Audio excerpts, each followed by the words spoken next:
ನಮಸ್ಕಾರ ಕರ್ನಾಟಕ. ಏನು ಗುರು, big boss twist ಮೇಲೆ ಟ್ವಿಸ್ಟ್ ಇವರೇ ಕೊಡ್ತಿದ್ದಾರೆ.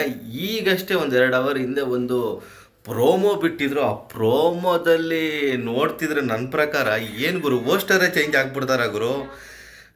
ಏನೋ ಒಂದು ಅರ್ಥ ಆಗ್ತಾ ಇಲ್ಲ. ನಮಸ್ಕಾರ ಕರ್ನಾಟಕ, ಹೇಗಿದ್ದೀರಾ? 10 ವರ್ಷದಿಂದ ನೋಡ್ತಾನೆ ಇದ್ದೀರಾ, ಇದು ದೊಡ್ಡದಾಗ್ತಾನೆ ಇದೆ. ಈ ಬಾರಿ ಇನ್ನೂ ದೊಡ್ಡದು ಕಾದಿದೆ. ಯಾಕಂದ್ರೆ ಏನು ಗುರು, ಏನು ದೊಡ್ಡದು ಕಾಯ್ದಿದೆ ಅಂತ ಗೊತ್ತಿಲ್ಲ.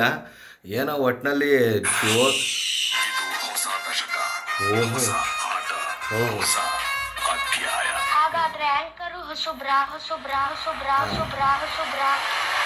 ಇದೇ ಗುರು ಟ್ವಿಸ್ಟ್ ಇರೋದು. ಆ್ಯಂಕರು ಹೊಸಬ್ರಾ ಅನ್ನೋದು ತುಂಬ ಟ್ವಿಸ್ಟ್ ಕೊಡ್ತಾ ಇದ್ದಾರೆ.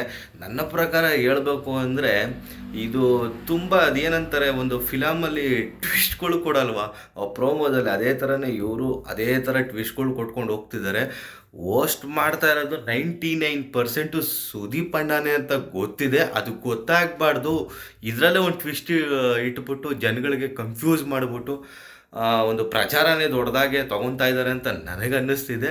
ಒಟ್ಟಲ್ಲಿ ಹೊಸ ಅಧ್ಯಾಯ ಅಂತೆ, ಏನೇನು ಮಾಡೋಕ್ಕೆ ಹೊರಟಿದಾರೋ ಗೊತ್ತಿಲ್ಲ. ಒಟ್ಟಲ್ಲಿ ಜನಗಳಿಗೆ ಕನ್ಫ್ಯೂಸ್ ಮಾಡ್ತಿದ್ದಾರೆ. ಈಗಲೇ ತುಂಬ ಜನ ವೆಯ್ಟ್ ಮಾಡ್ತಿದ್ದಾರೆ. ಮೋಸ್ಟ್ಲಿ 28ಕ್ಕೆ ಪ್ರೆಸ್ ಮೀಟ್ ಇರ್ಬೋದು, 26ಕ್ಕೋ 28ಕ್ಕೋ ಈ ತಿಂಗಳ ಎಂಡಲ್ಲಿ ಪ್ರೆಸ್ ಮೀಟ್ ಕೂಡ ಇದೆ. ನೋಡೋಣ, ತುಂಬ ಕುತೂಹಲ ಇದೆ. ಒಟ್ಟಿನಲ್ಲಿ ಈ ಕುತೂಹಲ ಯಾವ ಥರ ಕೊನೆಯದಾಗಿ ಸಿಹಿ ಕೊಡುತ್ತೋ ಕಹಿ ಕೊಡುತ್ತೋ ಗೊತ್ತಿಲ್ಲ. ಹೋಸ್ಟ್ ಯಾರು ಮಾಡ್ತಾರೆ ಅನ್ನೋದು ಗೊತ್ತಿಲ್ಲ. ನೋಡೋಣ. ಇದ್ರ ಬಗ್ಗೆ ನಿಮ್ಮ ಅಭಿಪ್ರಾಯ ಏನಾದರೂ ಇದ್ದರೆ ಕಮೆಂಟ್ ಬಾಕ್ಸಲ್ಲಿ ತಿಳಿಸಿ. ಆದಷ್ಟು ಈ ಒಂದು ವಿಡಿಯೋನ ಶೇರ್ ಮಾಡಿ. ನಮಸ್ಕಾರ.